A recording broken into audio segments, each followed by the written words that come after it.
নমস্কাৰ দা বাৰ্নিং টপিকলে স্বাগতম জনাইছো মই দীপক শৰ্মাই বাৰ্নিং টপিকত আজি অকনমান ব্যতিক্ৰম হ'ব আজি আপুনি সদায় আপোনালোকে বাৰ্নিং টপিক চাই প্ৰশংসা কৰে তাৰ বাবে আমি ধন্যবাদ জ্ঞাপন কৰিছো কিন্তু আজি কেৱল বাৰ্নিং টপিক চালেই নহব মোৰ ফালৰ পৰা বিশেষ এটা অনুৰোধ আছে যে অনুষ্ঠানটো চাই আমি এগৰাকী কি কম আপোনালোকক যে অকনমান সহায় বিচাৰিছে এগৰাকী যুৱতী আপোনাৰ পৰা আৰু জীৱন শেষ হোৱাৰ মাজত আপোনালোকৰ সহায় কনে যথেষ্ট সহায় কৰিব আৰু আমি আশা কৰিছো আপোনালোকে ৰাইজে নখ জোকাৰলে নৈ বয় প্ৰতিটো দিনত আমি কিমান টকা আসলতে বিনা কামত অপব্যয় জীৱনত কিমান খৰচ কৰিছো অকনমান যদি আপোনালোকে সহায় কৰি দিয়ে এগৰাকী যুৱতীয়ে জীয়াই থকাৰ প্ৰেৰণা পাব গোটেই কাহিনীটো কি আপোনালোকক দেখুৱাম আৰু আপোনালোকক আকৌ কৈছো আজি দা বাৰ্নিং টপিক চালেই নহব মোৰ ফালৰ পৰা অনুৰোধ যে আপোনালোকে অকনমান সহায় কৰিব লাগিব আৰু ঘটনাটো কি অকনমান দেখুৱাইছো তাৰ পিছত আমি উভতি আহিম ষ্টুডিওৰ মজিয়ালে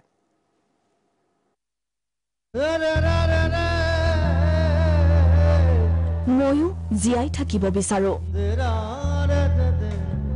আকাশৰ নীলা পথাৰৰ সেউজীয়া ফাগুনৰ পছুৱা ময়ো অনুভৱ কৰিব বিচাৰো মোক সহায় কৰিবনে এগৰাকী যুৱতীৰ কাতৰ আহ্বান নাম তাইৰ জুলি দুচকুত অযুত স্বপ্ন বুকুত জীয়াই থকাৰ হেঁপাহ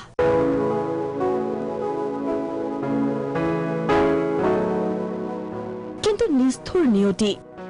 যৌৱনৰ দুৱাৰ দলিতে তাই দেহত কঢ়িয়াই ফুৰিছে দুৰাৰোগ্য কৰ্কট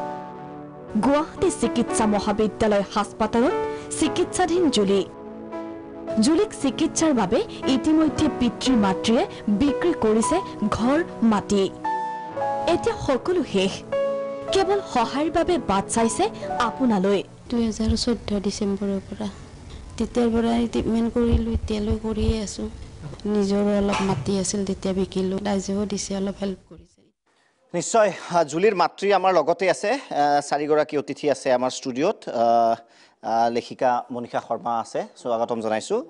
লাবণ্য কলিতা দুৰ্ভগীয়া বুলিয়ে ক'ব লাগিব এই মুহূৰ্তত জুলিৰ মাতৃ আমাৰ লগত আছে স্বাগতম জনাইছো বাইদেউ ৰমেশ কলিতা ডাঙৰীয়া আছে পিতৃ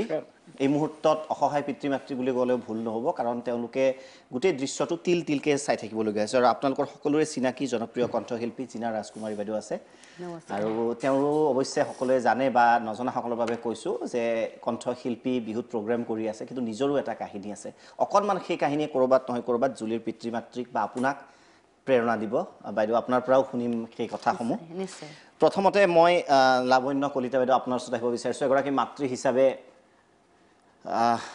আমি কষ্ট পাইছো আপোনাক আসলতে উপায় নাছিল আমাৰো যাতে আপুনি অকনমান আমি জানিছো আপুনি ডেফিনেটলি ইমোশনাল হৈছে বা কান্দিছে কিন্তু আমাৰো উপায় নাই আমিও বিচাৰিছো যাতে আপোনালোকৰ অকনমান সহায় হওক ৰাইজে যাতে বুজক সেইভাবে আমি আপোনালোকক ষ্টুডিওলে নিমন্ত্ৰণ কৰি আনিছো গোটেই ঘটনাটো কেতিয়া আৰম্ভ হৈছিল মানে কেতিয়া আপোনালোকে গম পাইছিল আমি যিখিনি মই প্ৰফাইল পঢ়ি চাইছো খুব সুস্থ আছিল কলেজত যোৱা আন 10 গৰাকী যুৱতীৰ দৰে হাঁহি ধেমালি কৰিছিল খুব জীৱনটোক লৈ খুব আনন্দিত মই ব্যক্তিগতভাৱে চিনি নাপালে মই যেটো প্ৰফাইল চাইছো পিছত খুব আনন্দময় ছোৱালী এজনী আছিল হাঁহিমুখীয়া ছোৱালী হয় হঠাৎ কোৰ পৰা আৰম্ভ হল অকনমান যদি আপুনি কৈ 2013 চনতে তাই মানে ভৰিয়াখন বিখালে 2013 চনত বিখালে মানে 13 চনটো গুছিয়ে গ'ল বেমাৰে ধৰা নপৰিলা ওত দেখালো মানে গুৱাহাটী বাকি নাই সবতে দেখাছো তাৰপিছত 2000 ডিসেম্বৰতে 14 ডিসেম্বৰতে বেমাৰটো ধৰিলে 2013 গমে মানে টকা পইচা 13তে আধা শেষ হৈ গ'ল তাৰপিছত 2014ত মানে ইয়াতে হাতীগাঁও ইউচি শৰ্মা নেকি সেই ডক্টৰৰ তাত লৈ গ'ল এজনে ক'লে তাত গৈ ডক্টৰে মানে চাইচিন্তি ব্লাড টেষ্ট এটা কৰিলে কৰি আকৌ আমাক পঠাই দিলে আপোনালোক জিনা ভট্টাচাৰ্যৰ ওচৰত যাওক নেক্সট দিনা আকৌ তাত আহিলো তাত মানে প্ৰথম দিনাই মানে এবাৰ ব্লাড টেষ্ট কৰোতে বেমাৰটো ওলাইছে যদিও মানে বিশ্বাস কৰা নাছিলো ইমান সুস্থ ছোৱালী কোনোদিন বেমাৰ নহয় সেই ছোৱালী এটাৰ কি হ'ব ব্লাড কেন্সাৰ কেতিয়াও হ'ব নোৱাৰে আচ্ছা হেনেকে আকৌ আৰু ৰৈ গ'লো মানে এসপ্তাহমান ৰ'লো এনেতে মোৰ ডাঙৰ ছোৱালীৰ বিয়া আছিল কিবা কৰি বিয়াখন পাৰ কৰিলোঁ GNRCত নিলোঁ তাতো মানে MRI কৰিলোঁ প্ৰথম MRIটো নোলালে একো বেমাৰ নোলালে পিছত আকৌ লিখি দিলে DK ঘোষে MRI এটা কৰিব তাত দ্বিতীয়বাৰ MRI কৰাওঁতে ওলাইছে যদি মানে সেইদিনা তাই যেতিয়া MRI মেচিনত সোমাল মানে 15 মিনিটৰ কাৰণে ছোৱালীটো নাই বুলি কৈ দিলে ডক্টৰে মই সব মানে দলিয়াই চলাই ভিতৰত সোমাই গেলো মই মানে আমাৰ বিয়া আছিল পেণ্ডেলৰ মানুহ এটা লৈ গৈছো এখেতো নাছিল এখেত বিয়াত মানুহ মাতিব গৈছে তাৰপিছত গ'লো ডক্টৰে আকৌ এটা ইনজেকশ্যন দিলে দিয়াৰ পিছত মই মানে খুব চিঞৰি বুকত মাৰি কান্দিলোঁ কান্দি দিয়াৰ পিছত মানে বহুতখিনি সময় পিছত তাই এনেকৈ মানে উশাহটো লৈ দিলে তেতিয়া আৰু ডক্টৰে মানে ইমাৰ্জেঞ্চি আৰু হেৰি কৰিলে কৰি আকৌ আমাক পঠাই দিলে আহি ঘৰত থাকি তাৰপিছত বিয়াখন পাৰ হ'ল নৱেম্বৰৰ 5 তাৰিখে বিয়াখন পাৰ কৰি বিয়াৰ পুৱলি আমি কলকাতাত গুচি গেলোঁ আমি ভাবিলোঁ ইয়াতে আৰু ট্ৰিটমেণ্ট নকৰোঁ যিহেতুকে বেমাৰটো ওলা বুলি ক'লে মানে ডাক্তৰে ব্লাড কেঞ্চাৰ বুলি কৈছে ব্লাড কেঞ্চাৰ বুলি ক'লে তাৰপিছত কলকাতা লৈ গ'লোঁ মানে 4জন মানুহ আমি খৰচা কিমানখিনি খৰচা হয় তাইক মানে গাড়ীত নিয়া ট্ৰেইনত নিয়া হেৰি নাই আৰু অৱস্থাত নাই মানে ফ্লাইটত যাব লাগে সেনেকৈ নিলোঁ নি আকৌ তাতে মানে ৰিপৰ্ট চালে তাত টেষ্ট এটা কৰিলে কৰি আকৌ আমাক ক'লে আপোনালোক গুৱাহাটী লৈ যাওক জিনা ভট্টাচাৰ্যৰ ওচৰত যাই তাত আপোনালোকে ট্ৰিটমেণ্টটো কৰক তেতিয়া জুলিয়ে গম পাইছিল নে যে এনেকুৱা বেমাৰ এটা হৈছে তাই নিজে গম পাই নে আপোনালোকে জনোৱা নাছিল তেতিয়ালে নাই তেতিয়ালৈ ইয়াত যেতিয়া ওলাইছে তেতিয়ালৈ গম পোৱা নাছিল যেতিয়া আমি কলকাতাৰ কেঞ্চাৰ হস্পিটেলত গেলোঁ তাই পঢ়া শুনা ছোৱালী ডেফিনেটলি গম পালে মানে হস্পিটেলখন দেখিয়ে তাই মানে বেহুচ হৈ গেল মইলে একদম ধৈৰ্য ধৰি পৃথিৱীত জীয়াই থাকিব লাগিব মই যিকোনো উপায়ে জীয়াই ৰাখিম একো যাতে বেয়াৰ ফালে মানে হেৰি নকৰা আৰু মই মানে ময়ে বুজালো উপায় নাই আপুনি নিজেও ভাগি পৰিছে যদিও আপুনিও সাহসটো দেখাব লাগিব মই বুজালো মইলে একো কথা নহয় আমি চাবহে আহিছোঁ বেমাৰটো হয় না নহয় চাবতো লাগিব বিষ হয় মানুহ ভাল পায় আকৌ হয় এইটো কথা নহয় আমি চাব লাগিব এনেকৈ বুজাই মিলাই মানে তাইক মানে ৰাতিটো ৰাখিব নোৱাৰোঁ তাত মানে উঠি ওলাই আহিবা খোজে নাথাকে আৰু পৃথিৱীত তাৰপিছত আৰু উপায় নাই আকৌ আহিব লগা হ'ল তাত কৈ দিলে ডক্টৰে আপোনালোকে ইয়াতে ট্ৰিটমেণ্টটো চলালে 6 মাহ থাকিব লাগিব কেমোথেৰাপি কৰিব লাগিব 6 মাহৰ তলত বছৰো হ'ব পাৰে 9 মাহো হ'ব পাৰে সেইটো আমি ক'ব নোৱাৰিম কেমো দিয়াৰ পিছত বেলেগ ইনফেকশ্যন আহিলে আমি এইটো ট্ৰিটমেণ্ট নকৰোঁ কেঞ্চাৰৰ ট্ৰিটমেণ্টটো নকৰে ইনফেকশ্যনটো মাৰিব তেতিয়া আপোনালোকৰ সময় ল'ব আৰু আপুনি গাঁৱত তাত গৈ চলাব পাৰিব ইয়াত আপুনি অকলে কেনেকৈ চলাব আৰু যোৱা মানুহ নাই মোৰ লগত মই ইয়াত চলালোঁ তাততো মই নোৱাৰিলোঁ সেইটো কাৰণে আমাৰ গাঁৱৰ মানুহখিনি যিখিনি লাগিছিল যুৱকবিলাকে সেইখিনি আৰু মোক সহায় কৰিছে ফোন চোন কৰি ক'লে আহা ঘূৰি আহা একো কথা নাই আমি GMC ট্ৰিটমেণ্টটো কৰিম আহি আকৌ এইটো কিমান চন মানৰ কথা 14 চনত এটা ফাৰ্স্ট লাইন অফ ট্ৰিটমেন্ট যদি কওঁ আমি প্ৰথমবাৰ যেতিয়া ডিটেক্ট হ'ল আপোনালোকে কলকাতাত লৈ গ'ল কলকাতাত লৈ তেওঁলোকে ক'লে গুৱাহাটীতে কেমোথেৰাপি দি আপোনালোকে কৰক বুলি আকৌ গুৱাহাটীলৈ গুচি আহিল হয় গুৱাহাটীত আপুনি ট্ৰিটমেন্ট আৰম্ভ কৰে 14 চনৰ কথা পুনৰবাৰ কৈছো 14 চনৰ পৰা এতিয়ালৈ ভুগি আছে পৰিয়ালটোৱে তাৰ পিছত কি হ'ল 14 চনৰ কথা মই তাৰপিছত আৰু আকৌ আহি আইচণ্ডত আহিলোঁ আইচণ্ডত বাদে লিখি দিলে যোৱা GMCত এটা বাৰ দিলে তাত আহি মানেকে হেৰি কৰিব লাগিব সেনেকৈ ক'লে তাকো GMCত আহি আৰু বাইদেউ লগ কৰিলোঁ বাইদেউ মানে আৰু লিখি দিলে প্ৰট'কল এটা দিলে সেইটোৰ মতে আমি আৰু ট্ৰিটমেণ্টটো চলালোঁ তাৰপিছত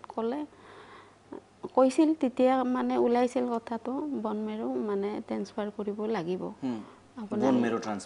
আপোনাৰ ল'ৰা ছোৱালী কেইজন তেতিয়া মই কৈ দিলোঁ ছোৱালী 2জনী ল'ৰা এটা ছোৱালী এজনীতো মানে বিয়াই হৈ গ'ল তাৰপিছত ল'ৰাটোৰ লগত চাব দিলে চালোঁ আমি তেতিয়া মানে হেৰি সিহঁতে আমাক যাব নক'লে আমিও যোৱা নক'লোঁ পইচা পাতিৰ অভাৱ বেমাৰ নলওঁতে আমাৰ পইচাটো শেষ হৈ গ'ল তেতিয়াই আমি মাটি বিকিছোঁ তাৰপিছত এনেকৈ আৰু ট্ৰিটমেণ্টটো এটা কৰি আছোঁ কোৱা নাই এনেকৈ ভাল পাই যাব ভাল পায়ে বহুত মানুহ ভাল পাইছে ময়ো লগ পাইছোঁ ভাল পাইছে সুধো না 14ৰ পৰা আমি লাগি আছোঁ সেইটো লগ পাম কথা বাৰ্তা হয় মই অকলে চলাইছোঁ সেই মানে 14ৰ হেৰিটো চনটো অকলে মই কেঞ্চাৰ বেমাৰী এটা মেডিচিন আনা কিবা কৰা মানে এনেকৈ মই অকলে চলালোঁ এখেতে লগালি মানে পইচাটো নাহে আমাৰ পইচা অহা মানুহটো মানে তেখেতে কামটো কৰিবই লাগিব কামটো আপুনি এনে কৰিবই কি কাম লাগিব কৰে মই হোস্টেলত কাম কৰোঁ হা হোষ্টেলত কাম কৰে প্ৰাইভেট কি কাম কৰে আপুনি হোষ্টেলত খানা বনোৱা আপুনি ভাত বনায় মানে তাতে প্ৰাইভেট স্কুল বা কলেজৰ কিবা হোষ্টেল আছে তাতে আপুনি ভাত বনায় ছোৱালী গতিকে ডেফিনেটলি আপুনি সদায় কামত যাব লাগিব যাব নহ'লে লাগিব। খোৱা দৰমহা সংগীতাও তেনে আমাৰ পইচাটো নাহে বুজিছোঁ হয় আৰু ল'ৰাটো সৰু আছে সিও সিমান নাজানে আৰু জব চব কৰিব দিব হোৱা নাই হয়, definitely পঢ়ি হয়, আছিলে তাৰপিছত তেনেকৈ আৰু ট্ৰিটমেণ্টটো হৈয়ে গ'ল 6 মাহটো পাৰ কৰিলোঁ 6 মাহ 9 মাহ এনেকৈ বছৰ হৈ গ'ল হৈ যোৱাৰ পিছত কেম'থেৰাপি মানে শেষ হ'ল শেষ হোৱাৰ পিছত আমাক ৰেটো দিলে বি বৰুৱাত দিলে তাত ৰেটো দিলোঁ ভালে ভালে বাৰে বাৰে আমি 6 মাহে বছৰে মানে বনমেৰু কৰিব দে কৰি থাকোঁ একো নাই 17 মে'ত আমি বনমেৰু কৰিছোঁ একো নাই মানে বনমেৰুটো কৰিয়ে থাকোঁ এৰি দিয়া নাই আৰু ছোৱালীজনী কণ্টিনিউৱাছ চলি থাকিব হয় 17 মে'ত কৰিলোঁ আমি তেতিয়াওতো একো নাছিল তাৰপিছতে ইয়াতে মানে ছুপাৰটেণ্ট ছাৰক লগ কৰিলোঁ লগ কৰাওঁতে তাৰমানে তাই জব কৰাৰ খুব হেঁপাহ ডক্টৰে কৈ দিলে তুমি পঢ়া শুনা ছোৱালী ঘৰত বহি নাথাকিবা তুমি জব কৰিবা তাই ইচ্ছা কৰিছিল বি এ পাছ কৰিলে না বেমাৰটোৰ মাজতে বেমাৰৰ মাজতে বি এ পাছ কৰিছে নিশ্চয় আমি ধন্যবাদ দিব লাগিব ন ইমান এটা মেণ্টেলি ষ্ট্ৰেংথ যথেষ্ট লাগিব নহ'লে আকৌ কৈছোঁ যে ইমান ইয়াং এজত মানে বি এ পৰীক্ষা বেমাৰ ব্লাড কেঞ্চাৰ বুলি গম পোৱাৰ পিছতো পৰীক্ষা দি পাছ কৰিছে সাংঘাতিক সেইটো আমি মানিব লাগিব মানসিকভাৱে যথেষ্ট শক্তিশালী হয় তাৰপিছত এটা ছাবজেক্ট মানে পৰীক্ষা আছিল মানে থাৰ্ডটো আছিলে বোধহয় মই পাহৰিছোঁ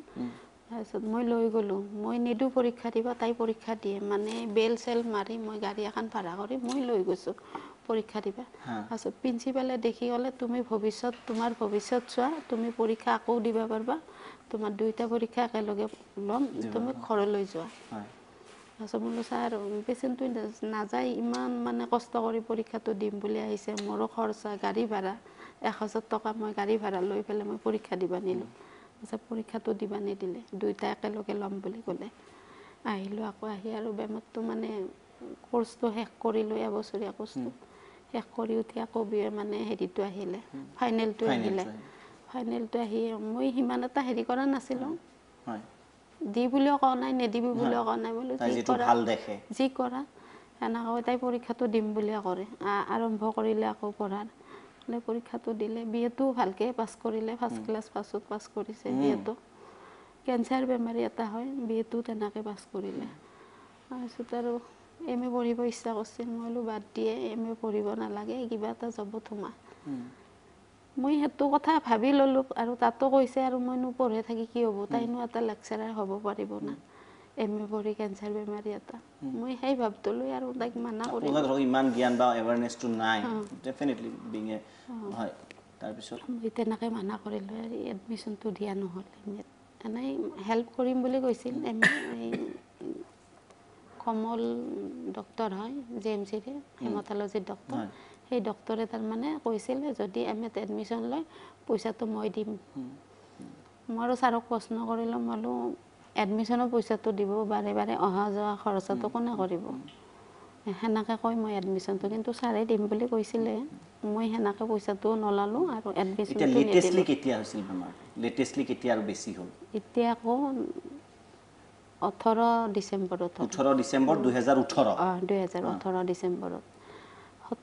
হেৰিত মানে 2 মাহ না 3 মাহমান ইয়াতে জব কৰিলে অটলত ছুপাৰটেণ্ট ছাৰে মানে খুব তাইক হেৰি কৰে খুব মৰম কৰে ছোৱালীজনী দেখিলে ছাৰে আমাৰ একো নহয় মানে আৰম্ভণিৰ পৰা ছাৰে মোক বহুতখিনি হেল্প কৰিছে GMC বহুতখিনি হেল্প কৰিছে আৰু কেবিনটো দিলে মানে আধা লয় পইচা আধাটো ডেইলিক নহওকে না আমাৰ আধা লয় আধাটো নলয় আৰু বা কিবা ফ্ৰী কৰিব গ'লে এই অটল কাৰ্ডটো এতিয়াহে দিছে আগত দিয়া নাছিল না ফ্ৰী কৰিব গ'লেও ছাৰে না নকৰে ছাৰে বহুতখিনি হেল্প কৰিছে সেনেকৈ মোৰ ট্ৰিটমেণ্টটো শেষ হৈ গ'ল 2 বছৰীয়া কোৰ্চটো এতিয়া কি কৰিব কৈছে ডক্টৰে এতিয়া মানে বন মেৰু ট্ৰান্সফাৰ কৰিবলৈ লিখি দিছে কিমান খৰচ পৰিব সেইটো এনেই মানে আমি যদি ডাইৰেক্ট যাওঁ 25-30 মান পৰি যাব পাৰে নিজে আমি গুচি গ'লে আৰু যদি আমি GMCৰ ফালেদি যাওঁ মানে ডিছকাউণ্ট এটা দিব 12 লাখ টকা যোগাৰ কৰিব চৰকাৰ কৈছে কৰি কৰিছে আমিনো ক'ত 12 লাখ টকা বাকি গভৰ্নমেণ্ট স্কিমৰ টকাবিলাক আপোনালোকে পাইছে নাই অলপ আগতে অলপ পাইছিলোঁ বিলৰ পইচাটো যেতিয়া আমি মেডিচিন কিনো বিলটো জমা দিলে আৰু ইউনিটি আৰু অৰুণাধাৰা বুলি এটা আঁচনি আছে তাত অলপ পাইছিলোঁ তেতিয়াতো আমাৰ ট্ৰিটমেণ্ট চলিয়ে আছে সেনেকৈ সেইটো পইচা পাইছিলোঁ নিশ্চয় এতিয়া বন মেৰৰ যিটো অপাৰেশ্যন কৰিব বুলি কৈছে আপুনি প্ৰায় 12 লাখ মান টকা আপোনাৰ হস্পিটেলৰ পৰা পোৱা হৈছে আৰু দৰ্শকক জনাব বিচাৰিছোঁ যে পিতৃয়ে প্ৰাইভেট মেছ এখনত ভাত বনায়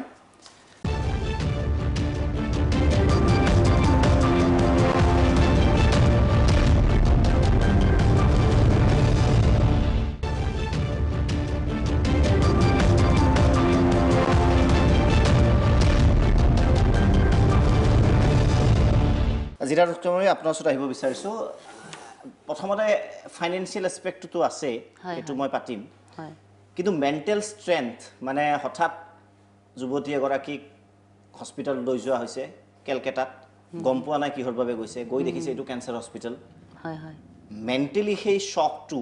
মানে কিমান ডাঙৰ হ'ব পাৰে আৰু কিমান সাহসী হ'ব লাগিব এগৰাকী যুৱতীয়ে মানে সেইটোক নিজকে কমপ্লাই কৰিবলৈ সেইটো জীৱনৰ আচল যোদ্ধা কি ক'ব এই বিষয়ে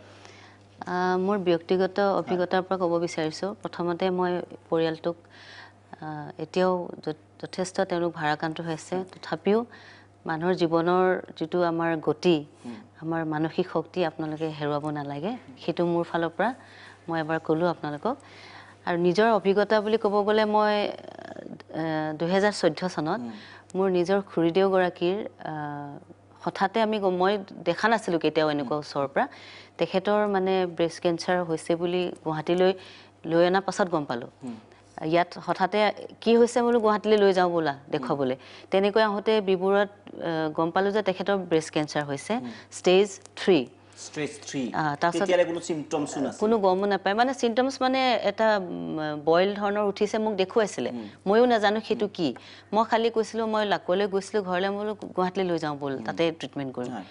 আমি লৈ আহিলোঁ গতিকে সেইটো বস্তু তেতিয়া মই তেখেতক লৈ মোৰ স্বামী আমি বিবৰুৱা কেঞ্চাৰ হস্পিটেলৰ লগত অহা যোৱা কৰিছিলোঁ আৰু ইতিমধ্যে তাত বহুবাৰ মই গান গাব গৈছোঁ জিএল পাব্লিকেশ্যনৰ জিএল আগৰৱালা ছাৰৰ সহযোগত তেতিয়া মই নিজে যিটো মই ফেচ কৰিছিলোঁ মোৰ খুৰীদেউগৰাকী একোৱেই নাজানে বা তেওঁ লেখা পঢ়াও নাজানে যে সেইখন কেঞ্চাৰ হস্পিটেল গতিকে তাত বহি থাকোঁতে বা যিখিনি হয় আৰু ইফালে তেওঁ ডায়েবেটিছ ইমান বেছি গতিকে তেখেতে গম নাপায় তাৰপিছতে এইবোৰ চব কৰি আল্টিমেটলি অপাৰেশ্যন হ'ল অপাৰেশ্যনৰ কাৰণে 2 দিন বাকী আছে ডক্টৰৰ ওচৰত বহি থাকোঁতে মোৰ কাষৰ মানুহগৰাকীয়ে মোক যিখিনি কথা ক'লে মই জীৱনত ইমান এটা অভিজ্ঞতা হ'ল সেই মানুহগৰাকীক মই এতিয়াও ভাবোঁ যে কেতিয়াবা যদি মই পালোহেঁতেন এবাৰ ফোনত কথা পাতিলোহেঁতেন সেই মানুহগৰাকী নিজেই পেচেণ্ট হয় তেখেতে মোক ইমান সান্তনা দিলে যে বাইদেউ মানে কাৰ কি হৈছে সাধাৰণতে কথা বতৰা পতা যায় তেতিয়া মই ক'লোঁ যে এনেকৈ খুৰীদেউ কৈছে মই তেখেতে নাজানে এনেকুৱা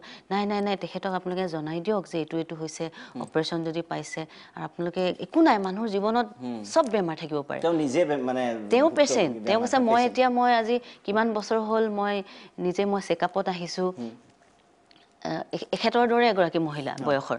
গতিকে সেই মানুহগৰাকী সেই 10 মিনিটমান যে কথা পাতিছোঁ মোৰ জীৱনৰ কাৰণে এটা ডাঙৰ টাৰ্ণিং পইণ্ট মই ইমান সাহস পালোঁ মই নিজে সাহসী হৈ খুৰীদেউক মই বুজাব লগা হৈছে কাইলৈ পৰহিলৈ অপাৰেশ্যন হ'ব এইটো এনেকুৱা একো নাই এই ধৰণৰ সেইখিনি গ'ল তাৰপিছত তেখেতৰ অপাৰেশ্যন কৰাৰ পিছত গুচি গ'ল গাঁৱৰ মানুহ হয় নহয় এইটো কৰিলে বেয়া হ'ব কেমো ল'লে বেয়া হ'ব এইটো কৰিলে বেয়া হ'ব তাৰপিছত তেখেতে নকৰাৰ পিছত ৰিচেণ্টলি আমাৰ কিমান তাৰিখে 19 তাৰিখে এপ্ৰিলৰ তিলনি হৈ গ'ল খুৰীদেউৰ মই তিলনিদিনাখন গৈছিলোঁ মোৰ শ্ব' নাছিলে সেইদিনাখন যি কি নহওক সেইখিনি অভিজ্ঞতা মোৰ আছে বা মোৰ এটা যিহেতু কেঞ্চাৰ হস্পিটেলৰ লগত এটা সম্পৰ্ক এৱাৰনেছ এটা আছিলে যে মানুহৰ মহিলাসকলৰ বিশেষকৈ ব্ৰেষ্ট কেঞ্চাৰটো এটা আজিকালি হৈ যায় আৰু কমন বুলি ক'লে ভুল কাৰ কেতিয়া জীৱনত কাৰ কি হ'ব পাৰে কোনেও নাজানে কাইলৈ কাৰ কি হ'ব পাৰে 10 মিনিট একো নাজানে গতিকে মোৰ জীৱনলৈ তেনেকুৱা এটা চক আহিলে গতিকে ভবা নাছিলোঁ যি কি নহওক সদায় তেনেকুৱা এখন হস্পিটেললৈ গৈ একদম উত্ৰাৱল হৈ ধুনীয়াকৈ গান চান গোৱা যায় সেই হস্পিটেলত আৰু এই বছৰ মই নিজে এগৰাকী পেচেণ্ট হৈ পেলাই মই আকৌ সেই ৰঙালী ডক্টৰ অমল কটকী ছাৰ আছে হয় 12 তাৰিখে এপ্ৰিলৰ সেই প্ৰাক ৰঙালী উৎসৱত মই আকৌ গান গাইছোঁ কিন্তু মই এগৰাকী পেচেণ্ট হিচাপে গান গাইছে গতিকে জীৱনটো ভাবক আৰু মেণ্টেল ষ্ট্ৰেংথটো আকৌ কৈছোঁ হয় সেইকাৰণে মই কৈছোঁ তেতিয়া সেই এৱাৰনেছটো যে আছিল থকাৰ কাৰণে মই হঠাতে এদিন মোৰ নিজৰ কথাত মই নিজে গম পালোঁ মোৰ যেন কিবা এটা কোইনসিডেন্স বুলি ক'লেও ভুল নহ'ব হয় মোৰ যেন কিবা এটা মই নিজে চুই পালোঁ মোৰ লেফ্ট ব্ৰেষ্টত কিবা এটা মানে অকণমান কিবা এটা পোৱা যেন অনুভৱ হৈছিলে কিন্তু এইটো মই চিয়'ৰ নহয় কি হয় গতিকে সেইদিনাখনেই ডক্টৰৰ ওচৰলৈ গ'লোঁ ডক্টৰে ক'লে যে এইটো মানে হৰমনেল প্ৰব্লেম হ'ব পাৰে গাইনী ডক্টৰে ক'লে যে একো প্ৰব্লেম নাই আপুনি টেবলেট খাওক ঠিক হ'ব ঠিক 1 অক্টোবৰত মই গম পাইছোঁ 1 অক্টোবৰত মই ডক্টৰক দেখাইছোঁ 3 অক্টোবৰত মই লণ্ডন গৈছিলোঁ লাষ্ট ইয়েৰ 2018 লণ্ডন গৈছিলোঁ অক্টোবৰ 3 তাৰিখে 10 তাৰিখে মই আহিছোঁ আহাৰ ঠিক এসপ্তাহ পাছত আকৌ থাইলেণ্ড গ'লোঁ গতিকে মই আৰু সময় পোৱা নাই মই দৰৱ খাই আছোঁ তাৰপিছতে ঠিক 18 তাৰিখে নৱেম্বৰৰ মই গম পাইছোঁ যে মোৰ একে পজিশ্যন আছে মই দৰৱ খাই একো ভাল পোৱা নাই তেতিয়া মই হাজবেণ্ডক মোক কৈছোঁ এওঁক কৈছে বোলা নেম কেয়াৰলৈ যাম মই বোলো নহয় বিবৰুৱালৈকে যাওঁ মই নাজানো মোৰ কি হৈছে মোৰ নিজৰ মানে নাজানো কিয় মই বিবৰুৱালৈকে যাওঁ বুলি ক'লোঁ বিবৰুৱাত কথা বতৰা পাতি ডক্টৰ বিভূতি ভূষণ বৰঠাকুৰ তেখেত ছুপাৰিনটেণ্ডেণ্ট তেখেতে নিজেই চাইছে ডক্টৰ অমল কটকী ছাৰে মোক কৈছে আপোনাৰ একো প্ৰব্লেম নাই এইখন ৰিপৰ্টত আপোনাৰ একোৱেই নাই এটা ফাইব্ৰ'চিষ্ট হৈছে আপুনি একো টেনশ্যনেই ল'ব নালাগে তাৰপিছতে ক'লে যে নহয় আপোনাৰ যদি অকণ ডাউট হৈছে এটা চেকআপ কৰক গতিকে মোক তেখেতে চাই পেলাই ক'লে যে ভালেই হওক বেয়া হওক কিবা এটা আছে আপুনি আমি কাটি পেলাম তা মোৰ ইতিমধ্যে কেইবাটাও শ্ব' ঠিক হৈ আছিলে কিবা কিবি মেনেজ কৰি জাতীয় বিদ্যালয়ত মোৰ 29ত মই শ্ব' কৰিছোঁ আমাৰ গৌতম সমাজ দাদাই মাতিছিলে 31 ডিচেম্বৰত মোৰ চাৰ্জাৰী হৈছে আৰু তেতিয়ালৈকে মোৰ এইটো পজিটিভ অহা নাছিলে আৰু তাৰপিছত মই যেতিয়া মোৰ অপাৰেশ্যন হৈছে বায়'পচি ৰিপৰ্ট আহিছে তেতিয়া মোৰ আহিছে 40% মোৰ কেঞ্চাৰ হৈছে ব্ৰেষ্ট কেঞ্চাৰ মই কিন্তু গমেই পোৱা নাই মাজতে বিহু চলি আছে আপোনাৰ কাম চলি আছে মোৰ গোটেই অপাৰেশ্যন জীৱনত প্ৰথম অপাৰেশ্যন হৈছে মোৰ অপাৰেশ্যনলৈ যেতিয়া মোক নিছে মোক ড্ৰেছ পিন্ধাইছে মই তেতিয়াও নাৰ্ছবিলাকৰ আগত গান গাইছোঁ বাইদেউ এটা গান গাবনে বোলো সঁচাকৈ নেকি সঁচাকৈ মই গান গাইছোঁ মই নিজেও ভবা নাই যেতিয়া মোক অপাৰেশ্যন থিয়েটাৰলৈ সোমাই গ'ল মোক তেতিয়াও লৈ গৈছে বাইদেউ আপোনাৰ লগত আমি চেলফি তুলিম মই তোলা তোমালোকে যদি ইমান হেপ্পী মোৰ লগত যদি এখন চেলফি ফটো উঠিবলৈ ভাল পোৱা তোলা মই তেতিয়ালৈকে একো ভবাই নাই যেতিয়া মোৰ অপাৰেশ্যন থিয়েটাৰত সোমাইছে মই খালি চাইছোঁ যে এইবিলাক দেখোন ফাংচনৰ লাইট নহয় বেলেগ ধৰণৰ লাইট মানে অপাৰেশ্যন থিয়েটাৰ গতিকে এনেধৰণৰ বস্তুটো হ'ল পজিটিভ আহিল মই তেতিয়ালৈকে নাজানো বায়'পচি ৰিপৰ্ট যেতিয়া আহিলে ডক্টৰৰ ওচৰলৈ গৈছোঁ মোৰ বাকীবিলাকে জানে মই নাজানো তেতিয়া মোক ডক্টৰে বুজাই দিলে যে আপোনাৰ এইটো এনেকুৱা তেনেকুৱা আপুনি ৰেডিয়েশ্যন ল'ব লাগিব কেমো ল'ব লাগিব পাৰে একো নাই এনেকৈ ক'লত মইতো আল্টিমেটলি গোটেই বস্তুবোৰ জানো দুচকুত মোৰ চকু পানী ঠিক ওলাওঁ ঠিক নোলাওঁ তাৰপিছত মই ভাবিছোঁ আৰে মই কেঞ্চাৰ পেচেণ্টৰ কাৰণে কিমান আমি সান্তনা দিব যাওঁ কিমান আৰু মই নিজে হ'লোঁ বুলি নিজে হ'লোঁ বুলি মই কিয় ভাগি যাম সেই ধৰণৰ এটা মানে মই ফেচ কৰিছোঁ মেণ্টেল ষ্ট্ৰেংথটো যথেষ্ট লাগে তাৰপাছতো মই চবকে বুজাব গৈছোঁ নাই একো হোৱা নাই এইটো এটা দুৰ্যোগ মানুহৰ এতিয়া হাৰ্ট যদি কাৰোবাৰ প্ৰব্লেম হয় তেতিয়াতো স্ক'প নাথাকে একো ঠিক কৰিবলৈ প্ৰেছাৰ যদি ষ্ট্ৰ'ক হয় তেতিয়াওতো স্ক'প নাথাকে কিন্তু কেঞ্চাৰ ডিজিজ এনেকুৱা এটা যিটো আপুনি গম যদি পায় যদি লাকে ফেভাৰ কৰে আৰ্লি ষ্টেজে হওক বা ছেকেণ্ড থাৰ্ড ফ'ৰ্থ যিয়ে কি নহওক ইয়াৰ ট্ৰিটমেণ্ট আছে গতিকে ট্ৰিটমেণ্টটো লং প্ৰচেছ তেখেতসকলে কৈছে আমি গমেই পাইছোঁ 14 চনৰ পৰা 13 চনত গম পাইছে 14 চনত গতিকে এতিয়ালৈকে মোৰ নিজৰ ফাৰ্ষ্ট চেকআপটো মই 26 মে'ত মই যামহে গতিকে মোৰ এতিয়াও মই মানে আপোনাৰ মেণ্টেলি আপুনি ফুলি ৰিকভাৰ কিন্তু আমি কৈছোঁ শক্তিৰ কাৰণে মই এতিয়াও বিহুৰ আগে মই একদম ফিট হ'বই লাগিব এই ধৰণে মই 13 তাৰিখৰ পৰা ফাৰ্ষ্ট চেকআপটো কেতিয়া আছে আপোনাৰ মই 26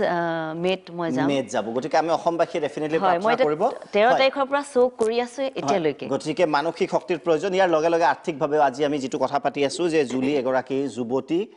গ্ৰেজুৱেশ্যন কৰিছে আৰু জটিল অপাৰেশ্যন এটা হ'ব ব্লাড কেঞ্চাৰত আক্ৰান্ত তেখেত মাতৃয়ে জনোৱা মতে আৰু GMCHত আছে ভাস্কৰ জ্যোতি আছে সাংবাদিক বিৰতিৰ পিছত উভতি আহিম কিন্তু আকৌ কৈছোঁ আমি এটা নাম্বাৰ যিটো বেংক একাউণ্ট নাম্বাৰ দিছোঁ আপোনালোকে পাৰে মানে সহায় কৰক তাতে আজি কেৱল বাৰ্নিং টপিক চালে নহ'ব অকণমান হাতে কামে লাগিব বিৰতিৰ পিছত উভতি আহিম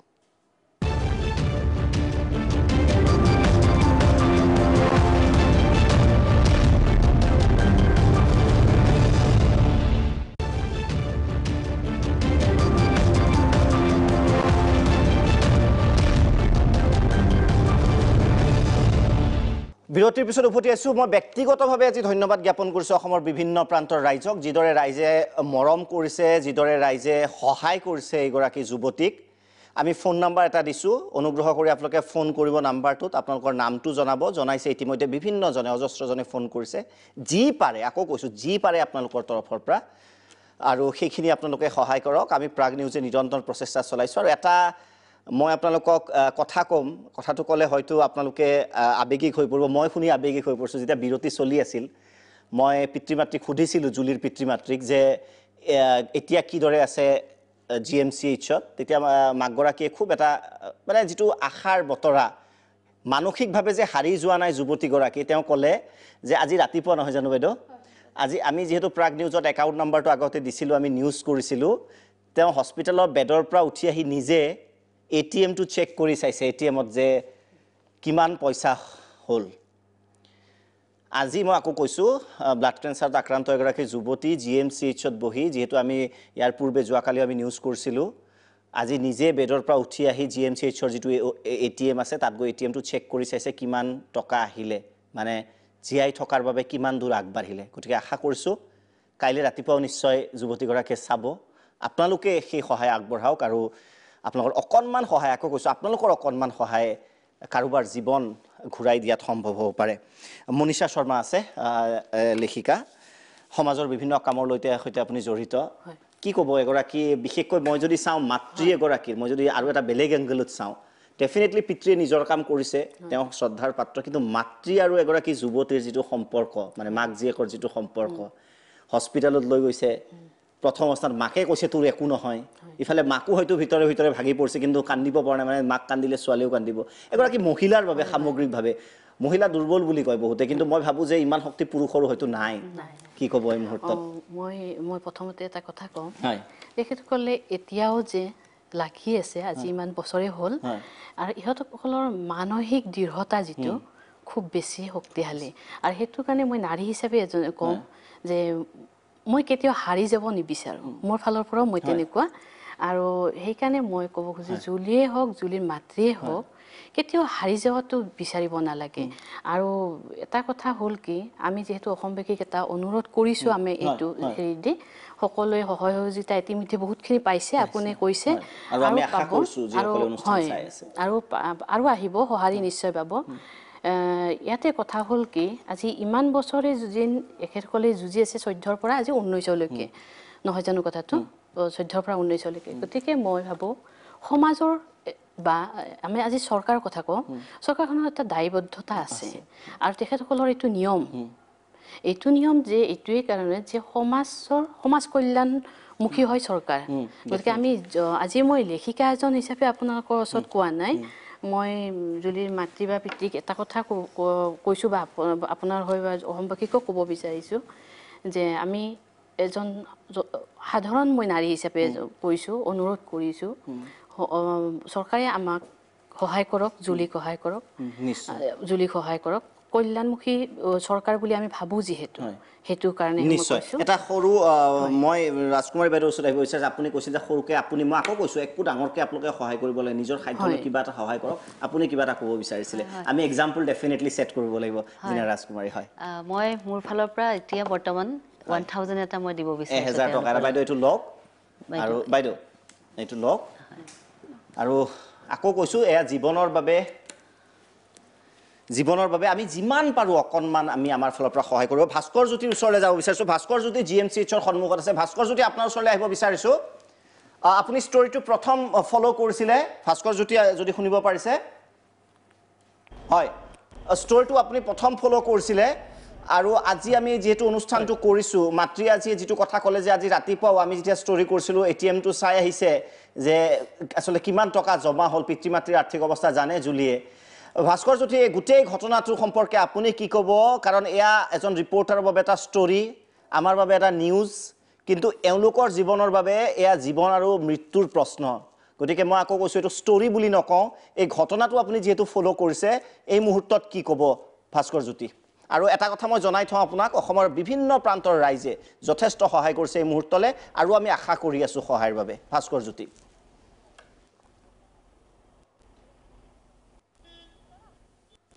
হয় দীপক গুৱাহাটী চিকিৎসা মহাবিদ্যালয়ৰ নতুন যিটো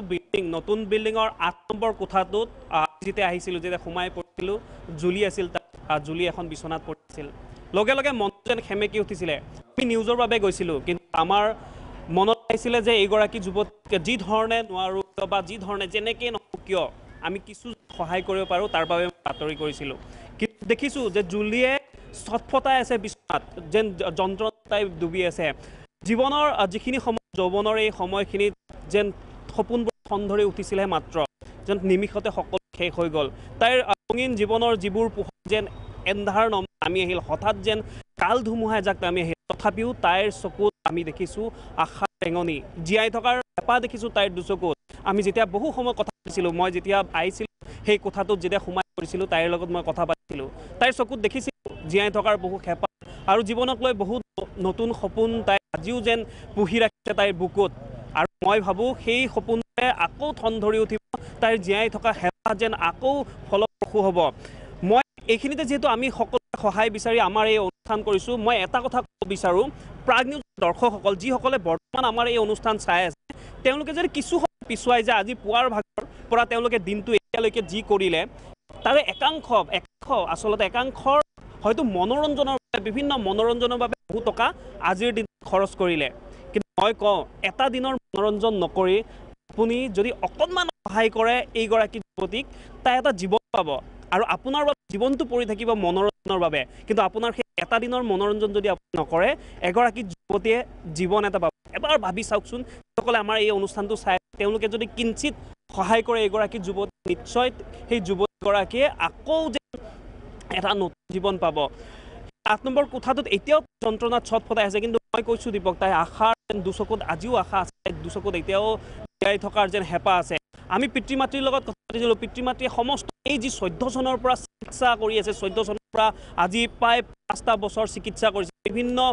চিকিৎসকৰ ওচৰলৈ গৈছে, বিভিন্ন হস্পিটেলত গৈছে, বিভিন্ন দৰৱ কিনিব লগাইছে, সকলো শেষ হৈ গৈছে। সেই পৰিয়ালটোৰ যেন সকলো দিশহাৰা হৈ পৰিছে পিতৃ মাতৃ। আমি পিতৃ মাতৃৰ লগত কথা পাতিছিলোঁ, দিশহাৰা হৈ পৰিছে, ক'ত যাব, কাৰ ওচৰত যাব, কি ক'ব। আচলতে মুঠতে এটাই কথা, সহায় লাগে। আৰু সেই সহায় এই কোঠাটোৰ পৰা, এই 8 নম্বৰ কোঠাটোৰ পৰা জুলিও যেন কাতৰ আহ্বান জনাইছে সকলোৱে যে মোক অলপ সহায় কৰক, কাৰণ আপোনাৰ অকণমান সহায়ে মোক এটা জীৱন দিব। আৰু তাই সেই কাতৰ আহ্বান যেন সকলোৱে শুনে, মই তাৰ বাবে আহ্বান কৰিছোঁ সকলোৱে। জুলিৰ পিতৃ মাতৃয়ে ইতিমধ্যে সকলো যিমানখিনি মাটি বাৰী আছিলে, তেওঁলোকৰ যিমানখিনি সম্পত্তি আছিলে সকলো বিক্ৰী কৰিছে, সকলো শেষ কৰি দিছে। কাৰণ নিজৰ সন্তান, নিজৰ জীয়ৰীক জীয়াই তুলিবলৈ, নিজৰ জীয়ৰীক সুস্থ কৰি তুলিবলৈ পিতৃ মাতৃৰ যিখিনি দায়িত্ব, সেই দায়িত্ব সকলোখিনি সম্পূৰ্ণ কৰিছে। এতিয়া সকলো শেষ, কেৱল এতিয়া বাচি আছে সেই নিজৰ ভেটিটো, যিটো ঘৰত বৰ্তমান আছে, সেই ছালখন। হয়তো একো উপায় নাপালে, যদি কোনেও একো নকৰে, কোনো যদি আগবাঢ়ি নাহে, তেনেহ'লে হয়তো সেই ঘৰ মাটিও, সেই যিখন ছালত আছে সেই ঘৰ মাটিও হয়তো বিক্ৰী কৰিবলৈ বাধ্য হ'ব পিতৃ মাতৃয়ে, কাৰণ নিজৰ জীয়ৰীক বচাই তুলিব লাগিব। কিন্তু মই ভাবোঁ আজিও যেন মানৱতা শেষ হোৱা নাই। প্ৰতিজন মানুহৰ মাজত ক'ৰবাত যেন অকণমান হ'লেও মানৱতাবোধ আছে, ক'ৰবাত যেন কাৰোবাৰ সেই আৱেগ যেন এতিয়া অলপ হ'লেও উঠলি উঠিব। সেই আৱেগেৰে অকণমান কিছু টকা, মই কৈছোৱেই যে আজিৰ দিনটোত মুহূৰ্তত যিসকলে তেওঁলোকে যদি আজিৰ দিনটো পুৱাৰ ভাগৰ পৰা চায়, তেওঁলোকে বিভিন্ন কাৰণত হয়। আপুনি যেতিয়া নিউজৰ বাবে, মই আকৌ কৈছোঁ, যদিও আমাৰ বাবে নিউজ, কাৰোবাৰ বাবে জীৱনৰ কথা যেতিয়া কথা পাতিব গৈছিল, মানসিকভাৱে কিমান ষ্ট্ৰেংথ দেখিছিল আপুনি যুৱতীগৰাকীক? মানে কিদৰে কিবা কথা বাৰ্তা হৈছিল আপোনাৰ সৈতে? নতুন জীৱনৰ আশা, সপোন, কিবা কথা হৈছিল আপোনাৰ সৈতে?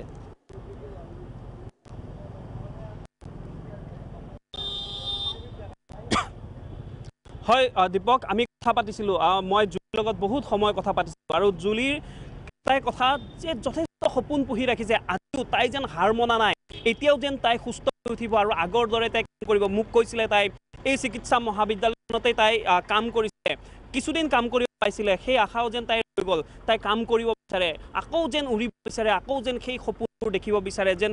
সেই কলেজৰ, সেই ডিকে কলেজত পঢ়িছিলে, কি ধৰণে তাই BA পাছ কৰিছিলে, সকলো কথা কৈছিলে। আকৌ যেন আগুৱাই যাব, আকৌ যেন পঢ়িব, আকৌ যেন কাম কৰিব, সুস্থ হৈ উঠিব, লগৰবোৰৰ লগত যেন একেলগে সেই সপোনবোৰ, যৌৱন সেই সপোনবোৰ যেন দেখিব। সেই দুচকুত ভাহি উঠিছে তাইৰ। আৰু আমি কথা পাতিছিলোঁ, কথাত স্পষ্ট হৈ পৰিছিলে, তাইৰ প্ৰতিটো কথাত স্পষ্ট যে তাই আকৌ সুস্থ হৈ উঠিব, যথেষ্ট আশাৰে বাট চাই আছে। সেই অসুস্থ দেহৰে মোক কৈছিলে, কাতৰ আহ্বান জনাইছিলে, যদি অকণমান সহায় কৰিলেহেঁতেন। আৰু খুব লগা কথা এই মুহূৰ্তত মোৰ মনত পৰিছে মই যিদিনাখন আহিছিলোঁ মাতৃগৰাকীক জুলিয়ে কৈছিলে যে আমাৰ যদি টকা থাকিলে মই জীয়াই থাকিলে হয় চাগে কথাটোৱে মোক খুবেই আৱেগিক কৰি তুলিছিলে আৰু সেইবাবে আমি যিমান পাৰোঁ আগুৱাই আহিছোঁ সেই জুলিৰ সেই যিখিনি আশা থকাৰ যিখিনি হেঁপাহ তাইক সুস্থ কৰি তোলাৰ বাবে আমাৰ ফালৰ পৰা যিসকল লোকে আমাৰ হয় নিশ্চয় ভাস্কৰ যদি লাইনত থাকিব পুনৰ মই লাৱণ্য কলিতা আপোনাৰ ওচৰত আহিব বিচাৰিছোঁ অসমৰ বিভিন্ন ৰাইজে আমালৈ ফোন কৰিছে তেওঁলোকে সহায় আগবঢ়াইছে এইটো সময়ত মই যদি ৰমেশ কলিতা ডাঙৰীয়া সুধোঁ পইচাটো কিমান দৰকাৰী হৈ পৰিছে আপুনি কৈছে যে প্ৰাইভেট মেছত আপুনি ভাত বনায় গতিকে আমি নুসুধোঁ কিমান দৰমহা পায় সকলোৱে জানে সেই দৰমহাৰ কথা পইচাটো কিমান দৰকাৰী হৈ পৰিছে এতিয়া কাৰণ পৰিয়ালটো চলিব লাগিব হস্পিটেলত যিটো 12 লাখ কৈছে আপুনি পইচাটো সম্পৰ্কে কি ক'ব এতিয়া পইচাটো সম্পৰ্কে মই এতিয়া কি ক'ম এতিয়া 12 লাখ টকা এতিয়া আমাক জগা কৰিব দিছে বেংগলৰ নিয়াৰ কাৰণে এতিয়া 12,000 টকা এতিয়া বৰ্তমান যোগান নাই 12,000 আপোনালোকৰ যোগান নাই বৰ্তমান হয় গোটেই শেষ কৰিছে বাইদেউ কি কয় যিখিনি টকা আছিল সকলো শেষ আগৰখিনি সকলো শেষ আৰু ইষ্টুগুৰমাখানেও যদি হেল্প কৰিছে কিমান কৰিব কৰিছে সিহঁতে ডেফিনেটলি হয় কিন্তু আৰু বাৰে বাৰে কিমান সিহঁততো নিজৰ আছে কিন্তু এই মুহূৰ্তত আপুনি কি ভাবে যে টকাখিনি হ'লে মই কালিয়ে যাম মই ভাবোঁ সুস্থ হ'ব বুলি তাৰ মনৰ সাহস বহুত তাই যেতিয়া ইয়াৰ পৰা মই বেমাৰ ট্ৰিটমেণ্ট কৰি গ'লোঁ যাই তাই BSNLত সোমালে তাই দেউতাকক কৈছে দেউতা মোক গাড়ী ভাড়া দিবি মই পইচা সাঁচি মই স্কুটি ল'ম দেউতাকে গাড়ী ভাড়া দিয়ে তাই মাহৰ পইচা এটা সাঁচি থয় কাৰোবাৰ গাড়ী ৰখি থাকে 10 টকাটো ৰ'ব ৰ'লে তাই কিবা এটা কামত খটুৱাব সেনেকৈ তাই এখন স্কুটি ল'লে কেঞ্চাৰ বেমাৰ চিকিৎসা কৰি যোৱাৰ পিছত তাই স্কুটি ল'লে মেণ্টেলি কিমান ফিট এতিয়া আকৌ কৈছে মেণ্টেলি ফিট বহুত ছোৱালীয়ে ঘৰত কান্দিয়ে থাকিলে হয় মই আকৌ সেইদিনা ক'লোঁ স্কুটিখন মই বিকো মোৰ ৰাস্তা নাই তাই কৈছে মোৰ জীৱনৰ এটাই সম্পত্তি কিয় বিকিব লাগে থাকক ডেফিনেটলি সেইটো বিকিব নালাগে থাকক সেইটো সেনেহ'লে এতিয়া আকৌ কৈ আছে মই যদি অপাৰেশ্যন কৰি আহি মই ভাল পাওঁ আকৌ ডিউটি কৰিব তাই স্কুটি চলাব নোৱাৰে বনমেৰু ঘৰতে কমৰটো সেই হৈছে তাই 4 চকীয়া লৈ আমাৰ দুয়োটাক ঘূৰাই ফুৰাব বাইদেউ এটা কিন্তু মই আকৌ কৈছোঁ বাৰে বাৰে মই মেণ্টেল কথাটো এইবাবে আহিছোঁ কাৰণ মেণ্টেলি যদি ষ্ট্ৰেংথ নহ'ল হয় হস্পিটেলত এডমিট নহ'ল হয় এওঁলোক ইয়াত নাহিলে হয় মেণ্টেল টাফনেছটো কিন্তু যথেষ্ট দৰকাৰী যিটো এটিটিউড আমি দেখিলোঁ মাক বাপেকক গম পালোঁ নেভাৰ চে ডাই যিটো এটিটিউড সেই এটিটিউডটো কিন্তু যথেষ্ট এটা অৱদান হ'ব জুলি সুস্থ হৈ উঠাত কি কয় মানে বহুতে হ'লে এতিয়া ঘৰ বন্ধ কৰি কান্দি থাকিলেহেঁতেন দৰ্জা বন্ধ কৰি চিঞৰি থাকিলেহেঁতেন কি ক'ব কেঞ্চাৰ পেচেণ্টগৰাকী নিজে তেওঁ সাহসী লগত আচলতে পৰিয়ালৰ যিটো ছাপোৰ্ট সেইটো বহুত দৰকাৰ মই নিজৰ ক্ষেত্ৰৰ পৰা গম পাইছোঁ কাৰণ এগৰাকী কেঞ্চাৰ পেচেণ্টে কেনেকৈ টাইমলি খাব লাগিব কেনেকুৱা দৰৱ পাতি ল'ব লাগিব সেইখিনি যদিও অটল অমৃত কাৰ্ডখন আছে অটল অমৃতৰ পৰা কিছুমান সুবিধা পোৱা যায় আৰু ময়ো তেনেকৈ পিছত পাইছিলোঁ অলপ সহায় কিন্তু ঘটনাটো হৈছে কি তাৰ আনুষংগিক বহুত খৰচা থাকে ভাবিব নোৱাৰি এতিয়া ৰেডিয়েশ্যন মই নিজে ল'লোঁ ৰেডিয়েশ্যন 20 ৰেডিয়েশ্যন মই ল'লোঁ ৰেডিয়েশ্যনৰ পাছত মোৰ কিমান কমপ্লিকেশ্যন হৈছে বা তাৰ কাৰণে গৈ অহা যোৱা তাৰ কাৰণে খাব লাগিব ভালকৈ অহা যোৱা কৰিব লাগিব গতিকে এইখিনি বস্তু ভাবিব নোৱাৰি গতিকে মই এতিয়া যিখিনি দেখিছোঁ মই বুলি নহয় মই কেঞ্চাৰ হস্পিটেলত বিভিন্ন ধৰণৰ পেচেণ্টৰ লগত কথা পাতিছোঁ এনেকুৱাও দেখিছোঁ যে 10 বছৰীয়া এগৰাকী ছোৱালী তাই আহি পেলাই কেমো ল'লে লোৱাৰ পিছত তাই এনেকৈ কাপোৰ এখন মাৰি থাকে সৰু একদম অকণমানি ছোৱালী এজনী তাইক মই এদিন সুধিলোঁ তোমাৰ কি হৈছে তাই কৈছে কি হেৰি মোৰ কেঞ্চাৰ হৈছে মানে ময়ো গম পাইছোঁ তাই কেঞ্চাৰ হৈছে কিন্তু মই ভাবিছোঁ তোমাৰ কি হৈছে এনেকৈ বুলি সুধিছোঁ তাই অকণমানি ছোৱালী 10 বছৰীয়া ছোৱালী তাই কৈছে মোৰ কেঞ্চাৰ হৈছে কৈছে মোৰ হয় নেকি নহয় মানে ক'ত হৈছে তোমাৰ তেতিয়া কৈছে যে হেৰি মোৰ বুকুত হৈছে তাৰপাছত মই বোলো হয় নেকি সৰু ছোৱালী ফ্ৰক এটা পিন্ধি আহিছে মই কৈছোঁ ক'ত হৈছে দেখাবা নেকি তাইতো দাঙি পেলাই দেখুৱাইছে সেই 10 বছৰীয়া ছোৱালীজনীৰ ব্ৰেষ্ট কেঞ্চাৰ ভাবিব নোৱাৰি তাই ইমান ধুনীয়া তাই মাকে একো নাজানে পঢ়া শুনা নাজানে তাই ক্লাছ 4 নে 5ত পঢ়ে তাই নিজে নিজৰ ফাইলটো লৈ যাব নিজে ডক্টৰ চেকআপ থাকে মানে এভৰিথিং তাই এটা কথা মই আপোনাক সুধো যে ভাবিব নোৱাৰি সেই ছোৱালীজনী ইমান বেছি শিকাইছে আপুনি হয়তো বাকি গোটেই জীৱন ইমান শিকা নাছিল যিমান জীৱন মানে কি জীৱনটো নতুনকৈ উপলব্ধি কৰিব বিচাৰিছোঁ এতিয়া আৰু যাৰ কাৰণে মই সাহসেৰে ক'ব খোজোঁ যে মানুহৰ কেঞ্চাৰ হওক ডায়েবেটিছ হওক যিকোনো বেমাৰ মানুহে কেতিয়াও অৱহেলা কৰিব নালাগে সাহসেৰে জুকো আৰু ডক্টৰৰ ওচৰত যাব লাগে বিৰতিৰ সময় হৈছে বিৰতিৰ পিছত উভতি আহিম এই অনুষ্ঠানলৈ